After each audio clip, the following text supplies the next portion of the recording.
لیے اپنی نعمتیں آسان کر دی، لیکن اتنی نعمتوں کے باوجود بھی اس نے میری نافرمانی کی۔ اب اس کو لاؤ تاکہ میں اس سے انتقام لوں۔ قال فی انطلق الیہ ملک الموت فی اقرأ سورۃ رآها احد من الناس قط۔ اب ملک الموت اس کے پاس جائیں گے ایک ایسی شکل بنا کے ڈراؤنی کہ ایسی شکل کسی نے نہیں دیکھی ہوگی۔ لہو اثنتا عشرۃ عینا، 12 آنکھیں ہوں گی۔ ومعہ سفود من النار، اور جہنم کے اس کے پاس جو ہے تھپڑ ہوں گے جن میں نیچے بچھاتے ہیں۔ کثیر الشوک، اس میں کانٹے بہت ہوں گے۔ ومعہ 500 من الملائکہ، 500 فرشتے ہوں گے۔ معہ نحاس وجمر من جبل جہنم، اس کے بعد پیتل کے بنے ہوئے جمر ہوں گے جہنم کے۔ ومعہ سیاط من نار، اور ان کے پاس کوڑے ہوں گے جہنم کے۔ لین سیاط نار، آگ کے بنے ہوئے ہو، یا نار تعجج، آگ بھڑک رہی ہوگی۔ قال فیضربہ ملک الموت بذلک السفود ضربۃ یغیب کل اصل شوکۃ من ذلک السفود فی اصل کل شاۃ وارک ظفر۔ اب اللہ کا وہ فرشتہ اس کو مارے گا۔ جب سفود سے ماریں گے تو اس کی ہر شاخ جو ہے، اس کے ہر بال اور ہر رگ اور ہر کے ناخن کے نیچے پہنچ جائے گی۔ ثم یلوی الیہ شدیدا، پھر اس کو لپاٹیں گے۔ قال فینظروا من اظفار قدمہ، پھر اس کے ناخنوں سے، پاؤں کے ناخنوں سے روح کھینچیں گے۔ قال فیلقیہا فی عقبیہ، قال فیسکر عدو اللہ سکرۃ، پھر ملک الموت انہ۔ اب وہ ایسا ہوگا جیسے کوئی بے ہوش پڑا ہو۔ وتضرب الملائکۃ وجهه وادبرہ وتلک السیاط، اللہ کے فرشتے اس کے منہ پر بھی اور پشت پر بھی انہیں کوڑوں سے ماریں گے اس کو۔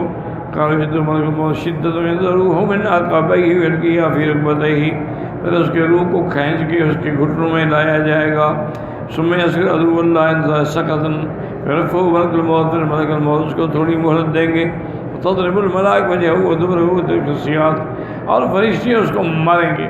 ثم ينتظر ملک الموت نشرۃ فینظروا من رکبتیہ ویلقیہا فی عقبیہ، پھر اس کا روح جو ہے وہ کمر تک آئے گا۔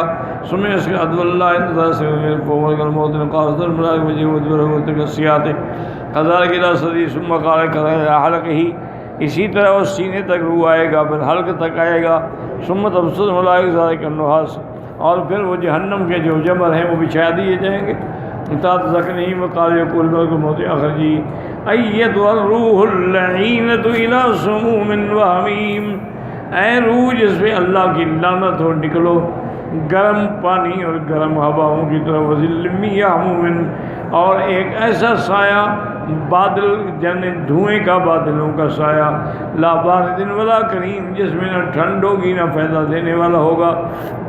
قال فدا قبض ملک الموت روح، قال روح الجسد جزاک اللہ عنی شرا فقط نصرین بلا معصیت اللہ۔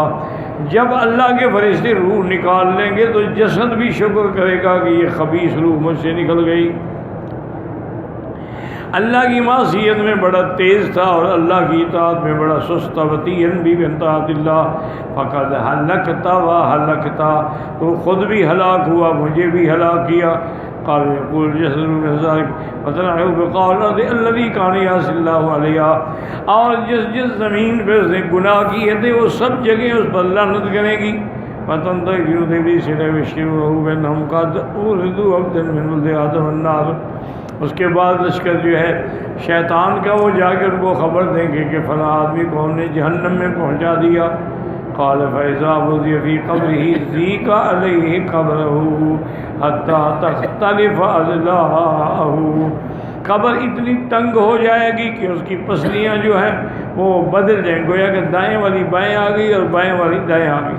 حتى تخرج اليمنى فليساو اليمنى قال صلی اللہ علیہ فائی دہمن کا انا کے، پھر اس میں اللہ تعالیٰ سانپ مسلط کریں گے سیاہ، ان کی گردنیں ایسے ہوں گی جیسے اونٹوں کی ہوتی ہیں۔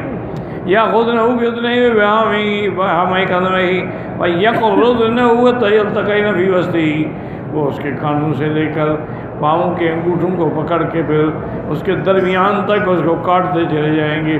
ہے وہ صلی اللہ علیہ کہنے شارما کل برق الخاطف، اللہ پاک دو فرشتے بھیجیں گے جن کے بال ایسے ہوں گے جیسے کہ بجلی کی چمک ہو، بسوات ما کرات القاصف، آواز ایسے ہوگی جیسے گرج ہو، پانی آب و آکس سیاسی، اور ان کے دانت ایسے ہوں گے جیسے شاخیں نکلی ہوں، وانفاس ہو ما کل لہب، اور ان کی سانس ایسے ہوگی جیسے شعلے بھڑک کے نکل رہے ہوں،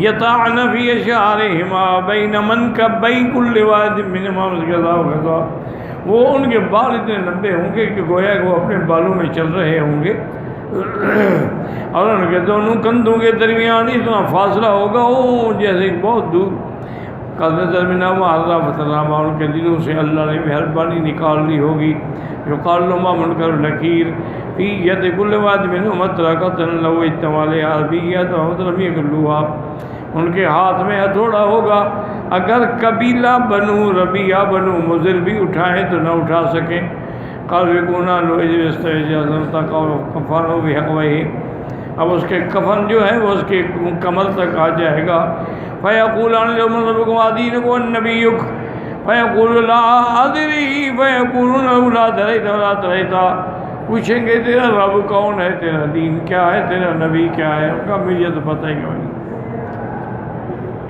فیضربانی ضربتیں تارشہ فی قبری سمیودانے، اس کو اتنے زور سے ماریں گے کہ اسے چنگاریاں اڑیں گی، قال ویقال فوقک فاذا باب مفتوح من الجنہ، کہیں گے اوپر دیکھو، دیکھے گا تو جنت کی طرف کھڑکی کھلی ہوگی، فیقولان عدو اللہ ھذا منزلک لو اطعت اللہ، اگر تو اللہ کی اطاعت کرتا تو یہ تمہارا ٹھکانہ ہوتا، قال رسول اللہ الذی نفسی بیدہ یصل الی قلبی ان تد ابدا، قال ويقول انظر تحتك فينظر تحته فإذا باب مفتوح إلى النار، حکم ہوگا کہ نیچے دیکھو، جب نیچے دیکھے گا تو جہنم کے دروازے کی کھڑکی کھلی ہوگی، ويقول عدو اللہ ھذا منزلک اذا عصیت اللہ، یہی تیرا ٹھکانہ ہے چونکہ تو نے اللہ کی نافرمانی کی، قال صدق الذی نفسی بیدہ انه لیصل الی قلبہ عند ذلک حسرۃ، اس کو اتنی دکھ ہوگا، افسوس ہوگا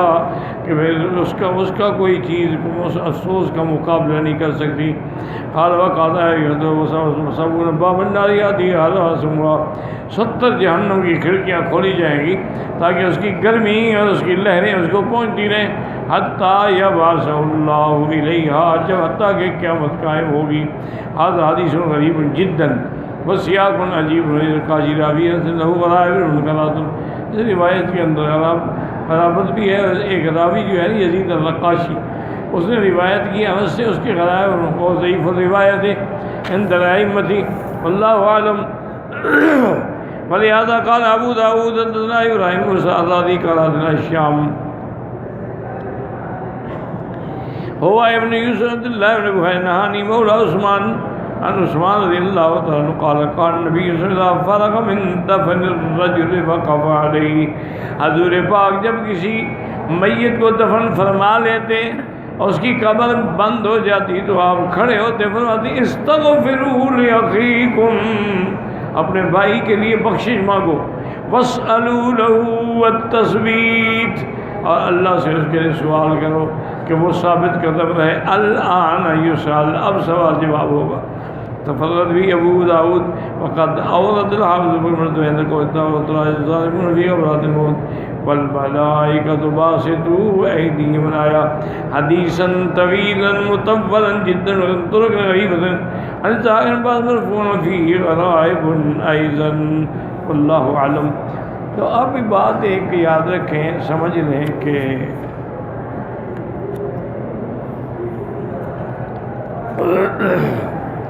جیسے موت برحق ہے اسی طرح موت کے بعد اٹھنا بھی برحق،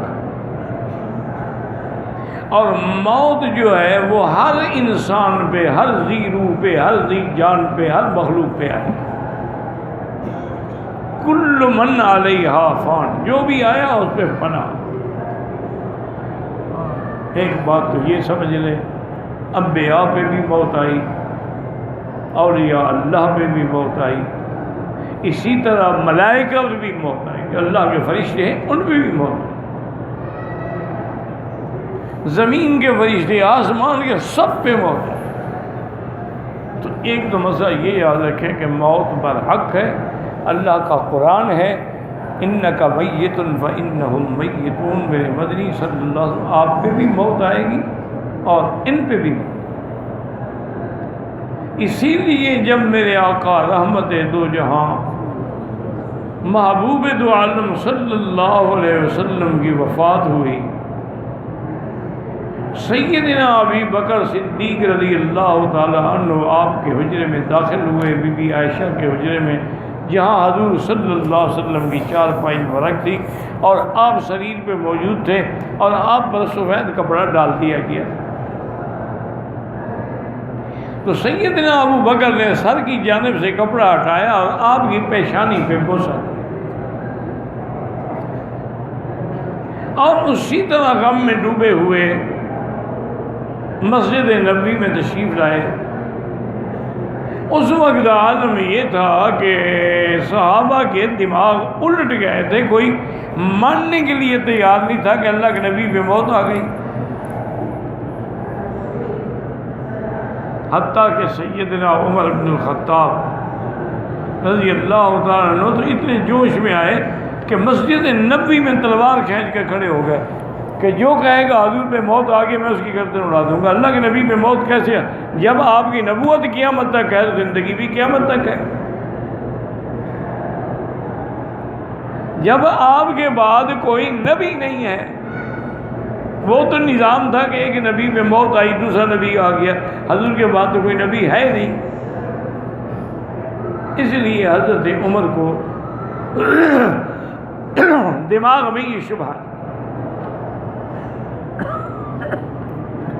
سیدنا ابی بکر صدیق رضی اللہ تعالی عنہ بڑے سکون سے، اطمینان سے، چونکہ اللہ نے حضور کے بعد خلافت کا کام حضرت صدیق سے لینا تھا، تو ان کو حوصلہ بھی دے دیا، ہمت بھی دے دی، طاقت بھی دے دی۔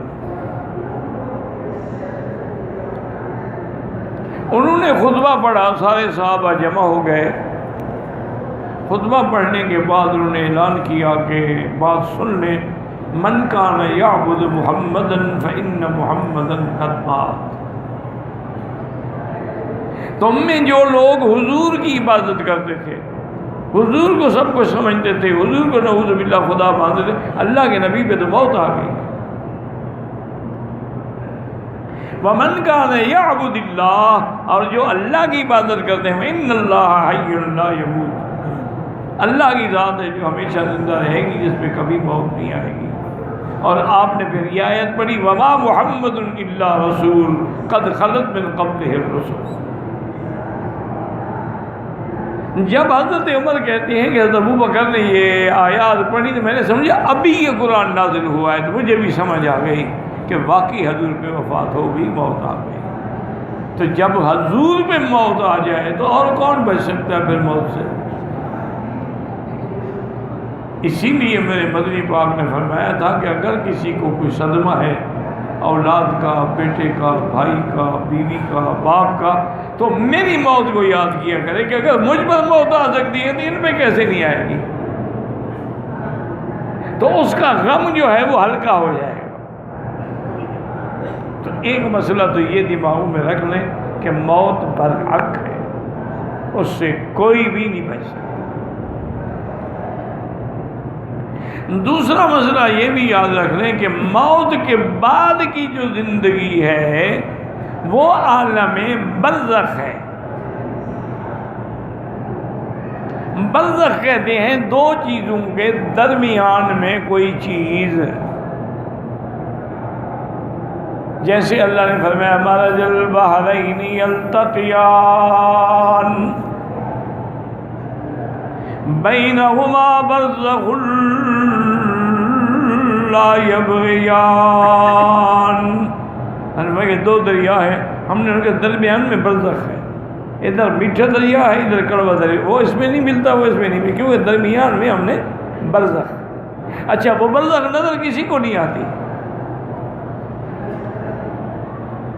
آپ کشتی میں جا رہے ہیں، دریاؤں میں جا رہے ہیں، آپ کو پتہ نہیں لگے گا کہ یہاں درمیان میں برزخ ہے۔ اچھا اگر آپ غوطہ بھی لگائیں میٹھے دریا سے کڑوے میں چلے جائیں کوئی آپ کو رکاوٹ نہیں آئے گی، لیکن برزخ ہے۔ تو اسی طرح ایک عالم دنیا ہے، عالم دنیا کے بعد جو عالم ہے وہ عالم برزخ ہے، اس کے بعد جب قبروں سے اٹھیں گے وہ عالم آخرت، یہ یاد رکھ لیں۔ اسی لیے اصل میں بات یہ ہوتی ہے کہ بہت سارے لوگوں نے اس قبر کا انکار کر دیا ہے۔ اس کی وجہ یہ ہے کہ مثلا ایک آدمی کو درندے کھا گئے، ایک آدمی کا کوئی جہاز کریش ہوا، اس کا ویزا ہی اڑ گیا ہوا میں، کسی کو آگ میں ڈال دیا گیا، وہ جل گیا۔ تو اس لیے انہوں نے کہا کہ بھائی برزخ کا قبر کا معنی برزخ ہے، بس یہ ضروری نہیں ہے کہ وہ قبر ہمیں نظر آئے۔ تو اصل بات یہ ہے کہ جو لوگ فوت ہوئے جن کو دفن کیا گیا ان کی تو یہی قبر ہے، لیکن جو ہم دفن نہیں کر سکے ان کے لیے برزخ قبر ہے۔ اس لیے کسی اختلاف میں نہ پڑیں، جھگڑوں میں نہ پڑیں، اور ایسی بحثوں میں نہ پڑیں جس سے ایمان چلا جائے۔ اس کا نتیجہ یہ نکلا ہے کہ بہت سارے لوگ عذاب قبر کے منکر ہو گئے۔ انہوں نے کہا نہ کوئی قبر ہے نہ کوئی عذاب قبر ہے، بعد بھی مر گیا، نیک ہے تو علیین میں ہے، کافر ہے تو سجین میں ہے، اب قیامت والے دن روح ملیں گے، عذاب کس کو ہوتا ہے؟ انہوں نے عذاب قبر کا انکار کر دیا۔ حالانکہ یاد رکھیں ائمہ اربعہ کا اتفاق ہے، یعنی چاروں امام متفق ہیں، اور یاد رکھیں جس بات پہ چاروں امام متفق ہوں اس کا معنی یہ ہے کہ وہ مسئلہ یا منصوص ہے یا حدیث قطعی سے ثابت ہے، ورنہ چار امام کٹھے نہیں ہو سکتے کسی ایک مسئلے پر۔ ان سب کا متفق علیہ فیصلہ ہے کہ عذاب القبر حق لا ينکرہ الا ضال او مضل، عذاب قبر حق ہے، اس کا انکار وہی کرتا ہے جو گمراہ ہے۔ تو عذاب قبر جو ہے وہ برحق ہے، اور یہ بھی حضور نے فرمایا کہ عذاب قبر جب ہوتا ہے، اگر کافر ہے عذاب ہو رہا ہے اس کو، تو اس کی چیخیں اور فریاد اور ضربات جو ہیں وہ ساری دنیا کو سنائی دیتی ہیں، لیکن انسان اور جن نہیں سن سکتے الا الثقلین۔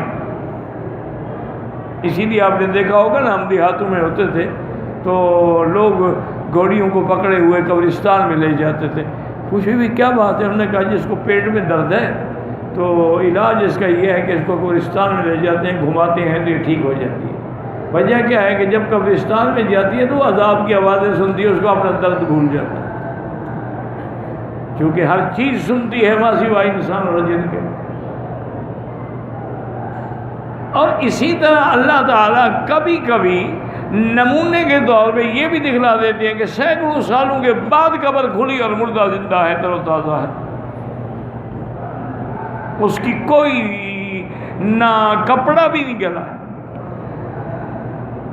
ایسے بھی واقعہ تاکہ وہ لوگوں کو ایمان ہو جائے کہ قبر حق ہے، اس میں ثواب بھی ہوگا عذاب بھی۔ تو اب مسئلہ ایک ہو گیا موت پر حق ہے، پھر برزخ حق، اس کے بعد بعث بعد الموت، یعنی مرنے کے بعد ہم نے دوبارہ اٹھنا ہے۔ کب اٹھیں گے اس کا علم اللہ کے سوا کسی کو نہیں۔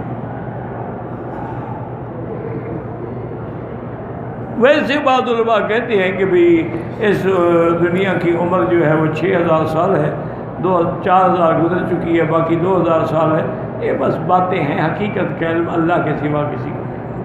ان اللہ عنہ علم الساعہ، اس لیے قرآن میں کئی مقام پہ ہے وما یدریک لعل الساعۃ تکون قریبا،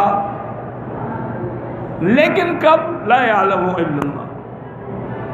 اسی لیے میرے مدنی پاک نے یہ حدیث پڑھی خمس لا یعلمہن الا اللہ، 5 چیزیں ایسی ہیں جن کا علم اللہ نے کسی نبی، کسی ولی، کسی ملک، کسی فرشتے کو نہیں دیا۔ اور اس کے بعد یہ آیت پڑھی ان اللہ عندہ علم الساعۃ وینزل الغیث الی آخرہ۔ تو یاد رکھیں کہ عالم برزخ، اس کے بعد بعث بعد الموت۔ اچھا وہ بعث کیسے ہوگی؟ سور پھونکا جائے گا، سور جو ہے وہ دو ہوں گے، ایک نفخت الصاعق ہوگا، ایک نفخت البعث ہوگا۔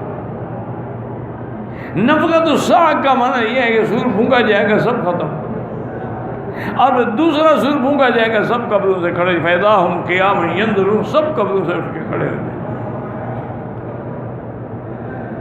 دیکھیں میری بیٹیاں، دیکھیں غور کر کے، اگر آواز میری پہنچے کیا ٹیپ کے ذریعے، انٹرنیٹ کے ذریعے، دیکھیں کہ جن میں حیا ہے، جن میں اللہ نے شرافت رکھی ہے، سیدہ عائشہ نے عرض کیا کہ یا رسول اللہ، سر قیامت کے دن ہم سب اٹھیں گے اور ہمارے اوپر کوئی کپڑے بھی نہیں ہوں گے، ادھر مرد ہوگا ادھر عورت ہوگی، کیسے غیر مردوں کے سامنے ہم کھڑے ہوں گے بغیر لباس کے؟ اس کو اس وقت کا بھی فکر ہے، تو اپنی عزت اور عفت اور پردے کا خیال، صرف دنیا میں نہیں، مرنے کے بعد بھی اس کو اپنے پردے کا خیال ہے۔ اسی لیے بی بی فاطمہ الزہرا کی ایک وصیت آتی ہے کتابوں میں کہ انہوں نے سیدنا علی سے وصیت کی تھی کہ میری موت اگر ہو جائے تو مجھے رات رات میں جنازہ پڑھ کے دفن کر دینا، زیادہ اعلان نہ کرنا مدینے میں، اور نہ میرے جنازے پر لوگوں کے کٹ کا انتظار کرنا۔ تو سیدنا علی رضی اللہ عنہ نے فرمایا کہ یا فاطمہ کیا کہہ رہی ہو، تم نبی کی بیٹی ہو، سید النساء فی الجنہ ہو، تمہارے جنازے سے لوگوں کو میں روک دوں؟ فرمایا یہ بات نہیں ہے، زندگی میں میرے اوپر کسی کی نظر نہیں پڑی، میں چاہتی ہوں کہ مرنے کے بعد میری میت پر بھی نظر نہ پڑے، یہ ہے پردہ میری بیٹی۔ آج تو پردے کا تصور ہی ختم ہو گیا۔ آج کل تو جو میری بیٹیوں نے جو برقعے اور عبائے پہنے ہوئے ہیں نا، ان کے اوپر ایک اور پردے کی ضرورت ہے۔ یہ پردے نہیں ہیں، یہ تو فیشن ہے۔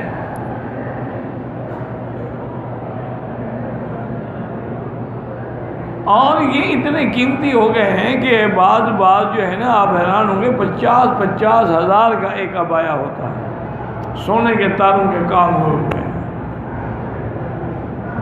کل میں اخبار میں پڑھا تھا، ایک جوتا جو ہے نا جی، وہ 2 کروڑ پاؤنڈ میں فروخت ہوا، اور اس میں سارے ہیرے جڑے ہوئے۔ انا للہ و انا الیہ راجعون۔ پتہ لگے گا قبر میں انشاءاللہ، یہ جوتے شوتے بھی اس دن سمجھ آ جائیں گے سب، جب جوتے پڑیں گے نا پھر جوتے سمجھ آئیں گے، ابھی تو پتہ نہیں ہے نا۔ تو بہرحال قبر سے اٹھنا بھی برحق ہے، یاد رکھو، اور اٹھنے کے بعد میدان محشر میں جمع ہونا بھی حق ہے۔ انکم لمجموعون الی میقات یوم معلوم۔ اسی طرح قل ان الاولین والآخرین لمجموعون الی میقات یوم معلوم، اور دن تم سب نے اکٹھا ہونا۔ پھر اسی دن نامہ اعمال کی تقسیم بھی ہونی ہے۔ ایمان والوں کو داہنے ہاتھ میں نامہ عمل ملے گا، اور کافروں کو بائیں ہاتھ میں نامہ عمل ملے گا۔ اور ایک قول ہے حضرت ابن عباس رضی اللہ تعالیٰ عنہ کی طرف منسوب کیا جاتا ہے کہ ایک دن مجلس میں بیٹھے تھے تو آپ نے فرمایا کہ سب سے پہلے اصحاب الیمین میں جس کو دائیں ہاتھ میں نامہ عمل ملے گا وہ حضرت عمر ہوں گے، سب سے پہلے ان کو ملے گا۔ تو صحابی نے حیران ہو کے سوال کیا، انہوں نے کہا کہ حضرت اگر سب سے پہلے حضرت عمر کو ملے گا، این ابی بکر، ابی بکر کہاں ہوں گے؟ اور میں ہے ہاتھ، افسوس ہے تیری عقل پہ، عمر تو نام عمل لے رہا ہوگا، ابو بکر تو جنت پہنچ گیا ہوگا۔ انہوں نے کہا کیا کہہ رہے ہو، ابو بکر کو حساب والوں میں، وہ تو فی مقعد صدق عند ملیک مقتدر۔ تو اب نام اعمال بھی حق ہے، میزان اعمال بھی حق ہے۔ یہی فرق ہے اسلام میں اور انگریزوں کے نظام میں، کہ انگریزوں کے نظام میں گنتی ہوتی ہے، اسلام میں وزن ہوتا ہے۔ بس یہ بنیادی بات یاد رکھنا۔ من ثقلت موازینہ فاولئک هم المفلحون، جس کی تولیں بھاری ہو گئیں کامیاب ہو گیا، تولیں گھٹ گئیں کہ ناکام ہو گیا۔ تو وہاں تولا جاتا ہے، گنا نہیں جاتا۔ انگریز کے قانون میں گنا جاتا ہے، گھوڑا گدھا جو ہے سب برابر۔ ایک عالم کا ووٹ بھی برابر، جاہل کا بھی برابر، کنجر کا بھی برابر، ولی اللہ کا بھی برابر۔ یہ قانون ہے اور نظام ہے جس میں فخر کرتے ہیں کہ ہم نے دنیا کو ڈیموکریسی دی ہے۔ یہی ڈیموکریسی ہے۔ یہ تو دنیا کا سب سے بڑا جنگل کا قانون ہے۔ دیکھیں نا، دو آدمی الیکشن لڑے، ایک آدمی نے 1 لاکھ ووٹ لے، ایک نے 99,000 دیا ہے، وہ ہار گیا، لاکھ والا جیت۔ یہ 99,000 ووٹ کس کھاتے میں گیا جو ہار گیا؟ اس کی کوئی ویلیو ہی نہیں، قیمت ہی نہیں۔ یہ کون سا قانون ہے؟ اسی لیے تو ساری دھاندلی ہوتی ہے نا کہ میں نے ووٹ زیادہ لینے، لہذا خریدو۔ پیسے والے خرید گئے، غریب ہار گئے۔ اگر ان کو مرنا بھی تھا تو کہتے بھی ووٹ جو ہے جماعت کو دو، پھر جماعت فیصلہ کر کے کینڈیڈیٹ کھڑے کرے کہ اس کو کتنی سیٹیں ملی، اس کو کتنی، پھر بھی کچھ نہ کچھ فرق پڑ جاتا۔ ورنہ تو بہرحال اسلامی نظام شورا کے علاوہ کوئی نظام ہی نہیں ہے۔ تو بہرحال یعنی میزان عمل ہوگا، پل صراط سے گزرنا ہوگا، اور اس کے بعد اللہ تعالیٰ اپنے انصاف سے، اپنے فضل سے جن کو چاہیں گے جنت دیں گے، اور اپنے عدل سے جن کو چاہیں گے جہنم دیں گے۔ اور قبر کے اندر بھی حالات ہوں گے۔ بعض روایات میں مبالغہ بھی ہے، لیکن اصل بات یہی ہے کہ عذاب قبر بھی حق ہے اور ثواب قبر بھی حق ہے۔ واللہ اعلم۔